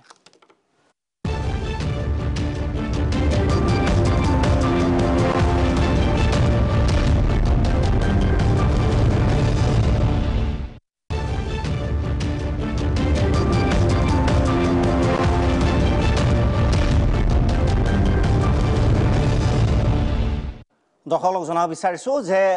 এই অনুষ্ঠান চাই কণ্ঠশিল্পী জনপ্ৰিয় কণ্ঠশিল্পী আপোনালোক সকলোৰে প্ৰিয় বাবু বৰুৱাই 50,000 টকাৰ সাহায্য আগবঢ়াইছে জুলিৰ পিতৃ মাতৃলে জুলিৰ চিকিৎসাৰ বাবে আমি বাবু বৰুৱাৰ সৈতে অকণ কথা পাতিব বিচাৰিছোঁ বাবু বৰুৱা স্বাগতম জনাইছোঁ আপোনাক এই অনুষ্ঠানলৈ জীৱন এনেকুৱাই হঠাৎ ক'ত কি হয় কোনেও নাজানে আৰু জুলিৰ দৰে এগৰাকী হাঁহিমুখীয়া ছোৱালীয়ে হঠাৎ এদৰে হস্পিটেলৰ বেডত থাকিবলগীয়া হৈছে কি ক'ব বাবু বৰুৱা বিহুৰ ব্যস্ততাৰ মাজত আপুনি কিছু পৰিমাণে হ'লেও সহায় আগবঢ়াইছে আপোনাক প্ৰথমতে ধন্যবাদ জ্ঞাপন কৰিছোঁ বাবু বৰুৱা হয় ধন্যবাদ মানে আচলতে কথাটো কি হ'ল মই আজি মই গম পালোঁ কথাটো হয় গম পাই মই যিখিনি পাৰোঁ মোৰ নিজৰ সামৰ্থ্য অনুযায়ী মই হয় হয় দিব খুজিছোঁ 50,000 টকা দিছোঁ আৰু তেওঁ ভাল হওক সোনকালে আহক হাঁহি ঘূৰি আহক তাৰে কামনা কৰিছোঁ হয় আৰু এটা আপোনাৰ যথেষ্ট ফেন ফলোয়িং আছে অসমৰ ৰাইজে বহুত ভাল পায় ইয়াং জেনেৰেশ্যনো আপোনাক যথেষ্ট ভাল পায় আপোনাৰ ফালৰ পৰা যদি এটা এপিল তেওঁলোকক কৰি দিয়ে যোনে যি পাৰে যেনেকৈ পাৰে সহায় কৰে গতিকে আপোনাক এটা অনুৰোধ জনাইছোঁ আপোনাৰ এটা এষাৰী বাক্যই আপোনাক ভাল পোৱা লাখ লাখ অনুৰাগীৰ মন পৰিৱৰ্তন কৰিব পাৰে অকণমান যদি এটা এপিল কৰি দিয়ে বাবু বৰুৱা হয় মই অসমৰ ৰাইজক অনুৰোধ কৰিছোঁ যাতে এই মানে ছোৱালীজনীৰ কাৰণে অলপ যিখিনি যোনে যেনেকৈ পাৰে অলপ সহায় কৰে মই তাৰে মানে কামনা কৰিছোঁ যাতে ৰাইজে আগবাঢ়ি আহক আৰু তাই ভাল হওক সোনকালে ধন্যবাদ জ্ঞাপন কৰিছোঁ আপোনাক গতিকে কণ্ঠশিল্পী বাবু বৰুৱাই 50,000 টকাৰ সাহায্য আগবঢ়াইছে বহুতে দিছে আমি তেখেতসকলৰ ধন্যবাদ জ্ঞাপন কৰিছোঁ কেইটামান নাম যদি মই অকণমান কৈ দিব বিচাৰিছোঁ ধন্যবাদ জ্ঞাপন কৰিছোঁ প্ৰাগ নিউজৰ তৰফৰ পৰা মোৰ তৰফৰ পৰা লালগণেশৰ বিতুপন চৌধুৰী গহপুৰৰ দিগন্ত বৰা দিছপুৰৰ দেৱানন্দ গোস্বামীয়ে 5,000 টকা দৈনিক অসমৰ মুকালমৰ সাংবাদিক ৰাজেন ডেকাৰ নামটো আপোনালোকে হয়তো মনত আছে যে চুৰিকাঘাট হৈছিল কিছুদিন পূৰ্বে দ্য বাৰ্ণিং টপিকত আমি তেওঁৰ বিষয়ে কথা পাতিছিলোঁ যে দুৰ্বৃত্তই কিদৰে তেওঁক হত্যাৰ প্ৰচেষ্টা কৰিছিল তেওঁ নিজেও এতিয়া সজ্জাগত তেওঁৰ ফালৰ পৰাও তেওঁ 2,000 টকা এটা আগবঢ়াইছে ৰাজেন ডেকা ডাঙৰীয়া ধন্যবাদ জ্ঞাপন কৰিছোঁ আপোনাক আপুনি নিজেও অসুস্থ আমি জানো তাৰপিছত অভিনেত্ৰী পূৰ্ণিমা পাঠক বাইদেউ শইকীয়া বাইদেউ 5,000 টকা আগবঢ়াইছে ধন্যবাদ বাইদেউ তৰুণ নগৰৰ আৰ বিশ্বনাথে 2,000 টকা হাতীগাঁৱৰ শেৱালী পথৰ কমল দাসৰ 2,000 টকা মই অকণমান পঢ়ি দিছোঁ আৰু ভেটাপাৰাৰ বিপুল দেউৰীয়ে 3,000 টকা আগবঢ়াইছে বিশ্বনাথ চাৰিআলিৰ ধনদা কলিতাই 5,000 টকা যোৰহাটৰ ডক্টৰ বিনয়ব্ৰত ৰাজখোৱাই 5,000 টকা জালুকবাৰীৰ মোৰ দাদাই হয় গতিকে Rohit Sharma charity begins at home 2,000 টকা আগবঢ়াইছে মোৰ বা আকৌ কৈছোঁ মই ভাল লাগিছে যে ঘৰৰ মোৰ পৰিয়ালে অন্ততঃ সহায় কৰিছে তৰালী দেৱী 2,000 টকা আগবঢ়াইছে আৰু নাৰেংগী আমগাঁৱৰ ধ্ৰুপতিৰাম কলিতাই 1,000 টকা আগবঢ়াইছে গতিকে আৰু বহু আছে মই নাম ল'ব পৰা নাই মই ভাবোঁ নামটো আপোনাৰ বাবে দৰকাৰী নহয় আপোনাৰ বাবে দৰকাৰী সহায়টো তথাপি দুই এটা নাম মই কৈ দিলোঁ আৰু বিশেষকৈ যুৱ কংগ্ৰেছৰ উপসভাপতি ৰাতুল পাটোৱাৰীয়ে 2,000 টকা আগবঢ়াইছে ইতিমধ্যে ট্ৰান্সফাৰ কৰিছে তেওঁ ব্যক্তিগতভাৱে মোলৈ মেছেজ কৰিছে গতিকে ধন্যবাদ জ্ঞাপন কৰিছোঁ ৰাতুল পাটোৱাৰী ডাঙৰীয়া সৰু সৰু আপোনালোকৰ সহায় কৰিব কি ক'ব যথেষ্ট সহায় কৰিছে বা শিল্পীৰ যে মন আমি বাবু বৰুৱাৰ যদি আমি কথা কওঁ যে শিল্পীৰ যে এটা মন সকলোৰে মন আছে শিল্পীৰ আৱেগবোৰ সাধাৰণতে ধৰি ৰখাটো টান কি ক'ব যিহেতু আপোনালোকৰ সমাজৰ এগৰাকী প্ৰতিনিধি আপুনিও এটা নিশ্চয় ধন্যবাদ জনাব প্ৰাগ নাই খুব ভাল পদক্ষেপ লৈছে তেখেতক মই বাবুক মই মোৰ ফালৰ পৰা ধন্যবাদ জ্ঞাপন কৰিছোঁ তেওঁ যিখিনি পাৰে কৰিছে গতিকে আৰু আমাৰ বহুত এনেকুৱা আছে শিল্পীসকলে পাৰে বহুতে বহুত শকত ধন লৈও অনুষ্ঠান কৰে গতিকে নিশ্চয় পাৰে মই মনৰ ফালৰ পৰা গতিকে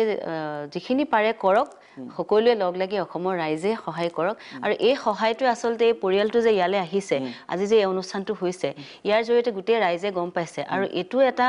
মানুহৰ সমাজৰ কাৰণে ভাল কাম নিজৰ মনটো এটা শান্তি লাগিছে যে কোনোবাই যি অনুদান কৰিছে মোৰো আজি ভাল লাগিছে যে তেখেতক মই নিজৰ হাতেৰে কিবা অকণমান দিব পাৰিছোঁ আৰু লগত সমভাগী হ'ব পাৰিছোঁ গতিকে অলপ হ'লেও আজি সাহস পাইছে তেওঁলোকে ইমানখিনি কষ্ট কৰি এই গোটেই জাৰ্ণিটো কৰি আছে আৰু আগলৈও কৰিব লাগিব আৰু কিমান যুঁজিব লাগিব গতিকে যিমানখিনি হ'লেও ৰাইজৰ যে আজি মানসিক শান্তিও পাব অসমৰ ৰাইজ আজি যিটো সঁহাৰি পাইছোঁ এইটো বহুত লেখত ল'বলগীয়া প্ৰাগ চেনেলৰ জৰিয়তে মই সকলোকে ধন্যবাদ জনাইছোঁ নিশ্চয় আৰু আকৌ কৈছোঁ যে কালি ৰাতিপুৱাও মাতৃৰ গৰা যিদৰে এইটো খুব মানে দৰকাৰী আপোনাৰ বাবে যে জীয়াই থকাৰ কি দুৰ্বাৰ হেঁপাহ আমি যেতিয়া নিউজ প্ৰচাৰ কৰিছিলোঁ ATM-ৰ বাহিৰলৈ GMCHৰ বাহিৰত যিটো ATM আছে নিজে ওলাই আহিছে তেওঁৰ শাৰীৰিক অৱস্থা খুব ঠিক নহয় তথাপিও চাইছে কোনে কিমান সাহায্য দিছে মানে মই জীয়াই থাকিম নে নাই যথেষ্ট এই বিষয়সমূহে জীৱন কি শিকাই দিয়ে জীৱন আমি কেৱল ফূৰ্তি তামচাৰ মাজত পাৰ কৰোঁ ডেফিনেটলি কৰিব লাগিব কিন্তু জীৱনত তাৰ বাহিৰেও বহুত কিবা কিবি আছে জীৱনে আমাক বহুত কিবা কিবি শিকায় মনীষা শৰ্মা আপোনাৰ ওচৰত আহিব বিচাৰিছোঁ সৰু সৰু সহায় ৰাইজে কৰিছে আমি ধন্যবাদ জ্ঞাপন কৰিছোঁ যোনে যি পাৰে এইটোৱে কিন্তু এটা সাহস তেওঁলোকক দিব ফাইনেন্সিয়েলি মেণ্টেলি আৰু আজি আমাৰ অভাৱত শোচনীয় কাৰণে বহুতো ছাত্ৰ ছাত্ৰীসকলেও উচ্চ শিক্ষাও ল'ব পৰা নাই কিন্তু সেইটো এটা বিষয় আছে আৰু আমাৰ চিকিৎসাধীন হৈ থকা বহু জুলিৰ দৰে বহুতখিনি আছে তেখেতসকলে যাতে সহায় সাহায্য পায় অসমৰ পৰা যিহেতু আপুনি কৈছে জীৱন মানে এক সংগ্ৰামত যুঁজিয়ে আছে জীৱনটোনো কি বহুত অৰ্থবহুল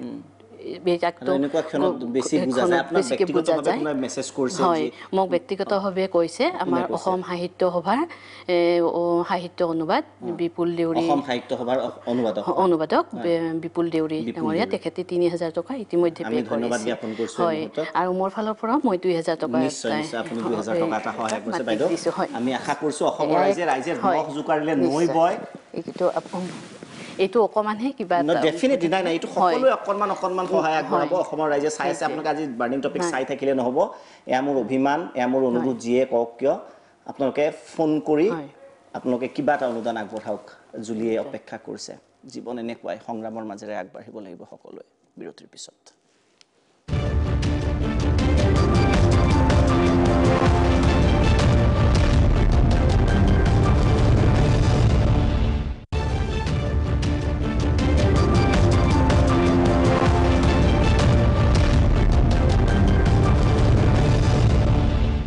আজি দা বাৰ্ণিং টপিকত জুলিৰ কথা পাতি আছোঁ আৰু কৰ্কট ৰোগত আক্ৰান্ত জুলি আৰু জটিল এটা অপাৰেশ্যন হ'ব পিতৃয়ে ব্যক্তিগত এটা হোষ্টেলত ভাত বনাই পিতৃ মাতৃ আমাৰ ষ্টুডিঅ'ত আছে আৰু 2014 পৰা চিকিৎসা কৰি প্ৰায় সৰ্বোচ্চ শেষ হৈছে তেওঁলোকৰ গতিকে আপোনালোকৰ পৰা অকণমান সহায় বিচাৰিছে অসমৰ ৰাইজে আমি তেওঁলোকৰ আমাৰ ফোন নাম্বাৰটো দি দিছোঁ আপোনালোকে ফোন কৰি ক'ব পাৰে কেনেধৰণৰ সাহায্য আপোনালোকে আগবঢ়াব বিচাৰিছে একাউণ্ট নাম্বাৰো আমি দি দিছোঁ অকণমান সহায় আগবঢ়াওক ভাস্কৰ যদি পুনৰ আপোনাৰ ওচৰলৈ আহিব বিচাৰিছোঁ লাইনত যদি আছে ভাস্কৰ যদি আপোনাৰ ওচৰত আহিব বিচাৰিছোঁ এই অনুষ্ঠানৰ যোগেদি যেহেতু অসমৰ বিভিন্ন প্ৰান্তৰ ৰাইজে সহায় আগবঢ়াইছে আমালে কণ্ঠশিল্পী বাবু বৰুৱাই ইতিমধ্যে 50,000 টকাৰ সাহায্য আগবঢ়াইছে আমি ধন্যবাদ জ্ঞাপন কৰিছোঁ কৃতজ্ঞতা প্ৰকাশ কৰিছোঁ গতিকে ভাস্কৰ যদি জীৱন সংগ্ৰামৰ জুলি যিগৰাকী আপুনি আকৌ কৈছোঁ যে আপুনি নিজে যিহেতু কথা পাতিছে মানসিকভাৱে কিমান সফল কি দিশে আপোনাক আকৰ্ষিত কৰিছে জুলিৰ প্ৰতি যে সাধাৰণতে মানুহ নাৰ্ভাছ হৈ যায় বা এনেধৰণৰ ভাগি পৰে জুলিৰ কি দিশে আপোনাক বেছি আকৰ্ষিত কৰিছিল এগৰাকী সংগ্ৰামী হিচাপে জীৱন সংগ্ৰামৰ সংগ্ৰামী হিচাপে যোদ্ধা হিচাপে ভাস্কৰ জ্যোতি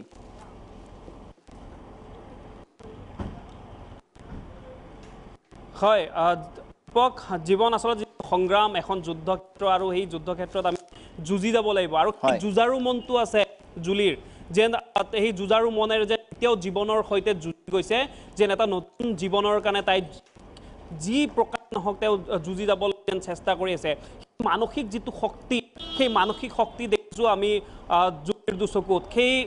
সাহস দেখিছোঁ তাইৰ বুকুত তাই জীয়াই থকাৰ যথেষ্ট হেঁপাহ আৰু সেই হেঁপাহেৰে যেন যুঁজি গৈছে তাই যেন শান্ত হোৱা নাই তাই যেন ক্লান্ত হোৱা নাই তাই যেন যুঁজি যাব আৰু এটা যেন নতুন জীৱন আকৌ লৈ আহিব বহুত আশাৰে বাট চাইছে আৰু এই কোঠাটোৰ পৰা মই কৈছোঁ সেই 8 নম্বৰ কোঠাৰ পৰা আৰু কোনো লোক আহে কেতিয়াবা গুৱাহাটী চিকিৎসা মহাবিদ্যালয়ৰ নতুন বিল্ডিঙৰ 3 নম্বৰ ফ্ল'ৰৰ 8 নম্বৰ কোঠাটোত আছে জুলিয়া সেই কোঠাটোৰ পৰাই কাটৰ আহ্বান জনাইছে সকলোকে অলপ মাত্ৰ সহায় আৰু অকণমান সহায়ে জুলিক দিব এটা নতুন জীৱন তাই যেন সেই হাবিয়াক তাইৰ সেই সপোনবোৰ যেন পূৰণ হ'ব আমি বহু কথা পাতিছিলোঁ লগত মই যিদিনাখন আহিছিলোঁ বহু কথা পাতিছিলোঁ বহু কথা মোক কৈছিলে যেন আৰু আকৌ কামবোৰ কৰিব মোক এটা কথাই বাৰুকৈ চুই গৈছে তাই কাম কৰি আছিলে তাই চিকিৎসা মহাবিদ্যালয়খনত কিবা এটা চাকৰি কৰিছিলে আৰু সেই যেন কাম আকৌ আৰম্ভ কৰিব সেই সকলোখিনি যিখিনি আধৰুৱা হৈ গ'ল সেইখিনি সম্পূৰ্ণ কৰিব সেই আশা পুহি ৰাখিছে তাই আৰু সেই কেৱল আশা পুহি নহয় সম্পূৰ্ণ মানসিক শক্তিৰে এই যি জীৱন যি সংগ্ৰাম এখন যি যুদ্ধ সেই যুদ্ধত এজন প্ৰশিক্ষিত যুঁজাৰু হিচাপে যেন যুঁজি গৈছে আৰু সেই যুঁজে যেন তাইক হাৰিবলৈ নিদিব তেনেধৰণৰ এক আশা দেখিবলৈ আমি পাইছোঁ আৰু নিশ্চয় এই তাইৰ আশা যদি পূৰণ কৰিবলগীয়া হয় আমাৰ সকলোৱে সহায় কৰিব লাগিব ইতিমধ্যে বহুকেইগৰাকীয়ে সহায় কৰিছে আৰু যদি অন্য লোকেও সহায় কৰে ইয়াৰ শ্বৰ অনুষ্ঠানৰ পিছতো যদি সহায় কৰিব পাৰিব জুলিক আৰু তাইক এটা নতুন জীৱন দিব। তাই যথেষ্ট আশাৰ বাট চাই ৰৈছে। জুলিৰ যি সংগ্ৰাম, এই যিয়ে মোক সেইদিনা আহোঁতে দেখুৱাইছিলে, আচলতে যি কেমলৈ থকা অৱস্থাত মই দেখিছিলোঁ, চেলাইনৰ বটল আছিলে আৰু আচলতে বহু কিবা কিবি লগ আছিলে। আমি সুধিছিলোঁ, কিন্তু সেই সকলো লৈছিল, সকলো দৰৱ যেন অনায়াসে লৈ আছিলে, কোনো কষ্টই যেন অনুভৱ কৰা নাই। মুঠতে সুস্থ হৈ উঠিব লাগে, কিন্তু এই সকলো শেষ হোৱাৰ পিছত যেন সকলোৰে ওচৰত, প্ৰতিজন লোকৰ ওচৰত যেন তাই অসহায় হৈ পৰিছে আৰু সহায় ভিক্ষা বিচাৰিছে। পিতৃ মাতৃও দিশহাৰা হৈছে। মই কৈছোঁ, কাৰ ওচৰত যাব? মোৰ হয়, ভাস্কৰ জ্যোতি, ধন্যবাদ জ্ঞাপন কৰিছোঁ। আমাৰ বিৰতিৰ সময় হৈছে, তাৰ পৰা আৰু দুটামান মই নাম কৈ দিব বিচাৰিছোঁ। ধেমাজিৰ মদাৰগুৰিৰ অভিজিত বৰা ডাঙৰীয়া, ধন্যবাদ। নাৰেঙী আমগাঁৱৰ ভূপতিৰাম কলিতা, বীৰ মহাভৈৰৱ ক্লাব, ঘোঁৰামাৰাৰ বিজয় বেজবৰুৱা, নলবাৰীৰ গোপী বৰুৱা, সোণাপুৰৰ ৰবীন্দ্ৰ হাং, লখিমপুৰৰ নগাৰীৰ দীপাঞ্জলি শইকীয়া, পাঠশালাৰ মদন ৰয়, নাৰায়ণ শৰ্মা, প্ৰশান্ত দত্ত, বীৰেন দাস, কণ্ঠশিল্পী প্ৰাৰ্থনা বৰঠাকুৰৰ কথা কৈছে, DIG প্ৰিজনাৰ্ছ বিদ্যাধৰ শইকীয়া, সকলোৱে আগবঢ়াইছে সহায়ৰ হাত। আপোনালোকক পুনৰবাৰ ধন্যবাদ জ্ঞাপন কৰিছোঁ। বিৰতিৰ পিছত সেই অংশলৈ উভতি আহিম। GMCHৰ 8 নম্বৰ নৱনিৰ্মিত যি বিল্ডিঙত 8 নম্বৰ কোঠাত এগৰাকী যুৱতীয়ে আপোনাৰ সহায়ৰ অপেক্ষা কৰিছে, আৰু আপোনাৰ সহায়ে যুৱতীগৰাকীক জীৱন যুঁজত আৰু আগুৱাই যাবলৈ অকণমান হ'লেও সহায় কৰিব। আপুনি সাজু থাকক, বিৰতিৰ পিছত উভতি আহিম।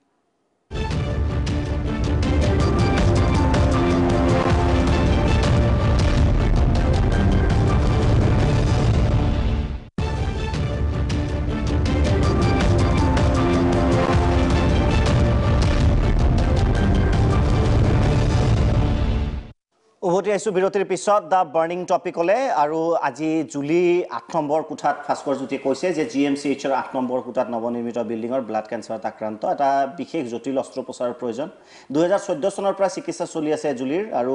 পিতৃ মাতৃয়ে যি আছিল ইতিমধ্যে সৰ্বস্ব বিক্ৰী কৰি শেষ কৰিলে। এতিয়া শেষ আশা অসমৰ ৰাইজ যদি কিছু পৰিমাণে জুলিক সহায় কৰে, আমি আৰম্ভণিৰ পৰা কৈ আছোঁ, একাউণ্ট নাম্বাৰটো আমি দি দিছোঁ, আমাৰ ফোন নাম্বাৰো দিয়া আছে। আপুনি ফোন কৰি আপুনি ক'ব পাৰে আপোনাক ক'ৰ পৰা কৈছে আৰু কিমান আপুনি বৰঙণি আগবঢ়াব বিচাৰিছে, বা আপুনি নক'লেও আপুনি একাউণ্ট নাম্বাৰটো যদি লগত থৈ দিয়ে, তেনেহ'লে আপোনালোকে বৰঙণি আগবঢ়াব পাৰে। পুনৰ কৈছোঁ, 8 নম্বৰ কোঠাত জীৱন আৰু মৃত্যুৰ সৈতে যুঁজিছে এগৰাকী যুৱতী। আৰু জীৱন এনেকুৱাই, সংগ্ৰাম কাৰ কেতিয়া কেনেকৈ আহে কোনেও ক'ব নোৱাৰে, আৰু কোনোবাই যদি সংগ্ৰামত অকণমান সহায় কৰি দিয়ে, তেওঁৰ বাবে আৰু সংগ্ৰামখন আগুৱাই নিয়াত সহায়। অনুষ্ঠান প্ৰায় শেষ কৰিবৰ হৈছে। ৰাজকুমাৰ বাইদেউ, শেষত কি মন্তব্য কৰিব? মাতাইৰে শেষ মন্তব্য লওঁ। পৰিয়ালটো আৰু জুলিক মই আৰোগ্য কামনা কৰিছোঁ। মানুহৰ প্ৰতিটো এইটো এটা যুদ্ধ, গতিকে তেওঁ নিজে আৰোহী, নিজে যুদ্ধখনত তেওঁ নামিছে, লগতে পৰিয়ালটোৱে যুদ্ধত আগবাঢ়ি গৈছে। এনেকুৱা বহুত পৰিয়াল আছে, গতিকে আজি এই অনুষ্ঠানটোৰ পৰা চাই বহুতেই সাহস পাইছে জুলিক দেখি। গতিকে তেনেকেই জীৱনত আগুৱাই যাব লাগিব। মোৰ নিজৰ ক্ষেত্ৰতে মই কৈছোঁ, মই যদি ভাগি পৰোঁ, মই যদি হতাশ হওঁ, মোৰ এনেকুৱা এটা বেমাৰ হৈছে, মই যদি এনেই বহি থাকোঁ, গতিকে মই কেতিয়াও আৰু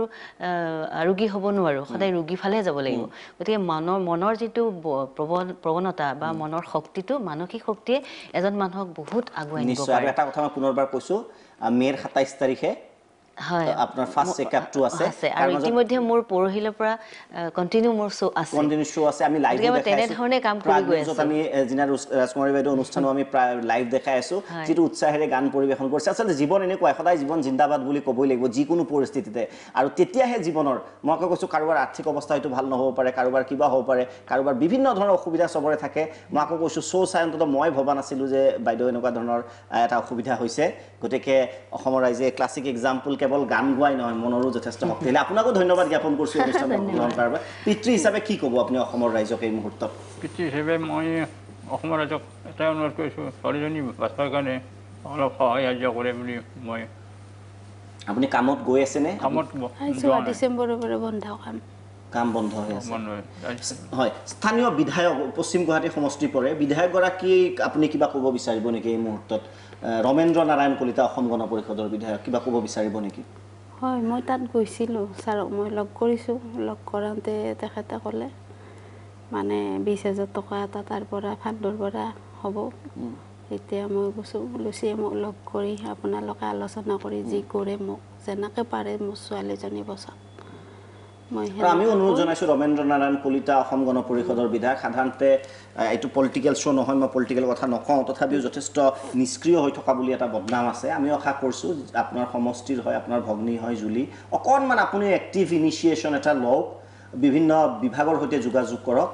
আৰু আপোনাৰ সহায় আকৌ কৈছোঁ আপুনি বিধায়ক হয় গতিকে আপোনাৰ তৰফৰ পৰা যদি সহায় কৰে আমি আমাৰ ফালৰ পৰা অনুৰোধ জনাইছোঁ যে ৰমেন্দ্ৰ নাৰায়ণ কলিতা অকণমান কিবা এটা কৰক অকণমান এক্টিভ হওক বেছি এক্টিভ হওক শেষ মন্তব্য হিচাপে কি ক'ব মই এটা কথা কওঁ আজিৰ সময়ত টকাটো খুবেই দৰকাৰী দুটা দিশত এটা হ'ল শিক্ষা এটা হ'ল চিকিৎসা গতিকে বহুত ল'ৰা ছোৱালী আৰ্থিক অভাৱত পঢ়িব পৰা নাই আৰু বহুত ল'ৰা ছোৱালী এনেকুৱা চিকিৎসাধীন হৈ আছে জুলিৰ দৰে গতিকে মই কাটৰ অনুৰোধ কৰিছোঁ চৰকাৰকে হওক অসমবাসীকে হওক মানে সকলোৱে সাহায্য কৰক আৰু অকণমান সঁহাৰি পালে যাতে জীৱ এটা বাচি উঠিব পাৰে আৰু লগতে মই জুলিৰ পিতৃ মাতৃৰ পৰা আপোনাৰ প্ৰাক নিউজটো মই কৃতজ্ঞতা জ্ঞাপন কৰিছোঁ আপোনাৰ নিশ্চয় এয়া আমাৰ দায়িত্ব আৰু কৰ্তব্য প্ৰাক নিউজৰ সমূহ দৰ্শকক আপোনালোকক ধন্যবাদ জ্ঞাপন কৰিছোঁ আৰু বেয়া নাপাব আৰু ভালো নালাগে তেওঁলোকক ষ্টুডিঅ'ত মাতি এনেকুৱা অৱস্থা কিন্তু নামাতিলেও আমাৰ উপায় নাই আপোনালোকে এইবাবে আমি ষ্টুডিঅ'ত মাতিছোঁ আমি বেয়া লাগে আপোনালোকে কান্দি আছে দুখ কৰি আছে আমি দেখুৱাব নিবিচাৰোঁ কিন্তু আপোনালোকৰ অৱস্থাটো কি আপোনালোকৰ মুখেৰে ক'লেহে আচলতে বেছি ভাল হয় ৰাইজে বুজি পাব সেই মৰ্মবেদনা সেইবাবে ময়ো ক্ষমা প্ৰাৰ্থী আপোনালোকৰ ওচৰত কাৰণ এনেকুৱা অৱস্থাত সাধাৰণতে ষ্টুডিঅ'ত মাতিব নালাগে বুলি মই ভাবোঁ কিন্তু উপায় নাই পৰিস্থিতিৰ বশৱৰ্তী আমি সকলো গতিকে আকৌ অনুৰোধ জনাইছোঁ একাউণ্ট নম্বৰটো দিয়া আছে জুলিৰ বাবে কিছু পৰিমাণে হ'লেও আপুনি আগবঢ়াওক আৰু কাইলৈ ৰাতিপুৱা কাইলৈ গধূলি জুলি আকৌ ATMটো চাব 8 নম্বৰ কোঠাৰ পৰা ওলাই আহি GMCHত আৰু মানসিক শান্তি এটা পাব জীয়াই থকাৰ সপোন দেখিব আপোনাৰ বৰঙণি কিমান তাৰ ওপৰত নিৰ্ভৰ কৰিব গতিকে জুলিক নিৰাশ নকৰিব বুলি ভাবোঁ মই দীপক শৰ্মা বিদায় লৈছোঁ ধন্যবাদ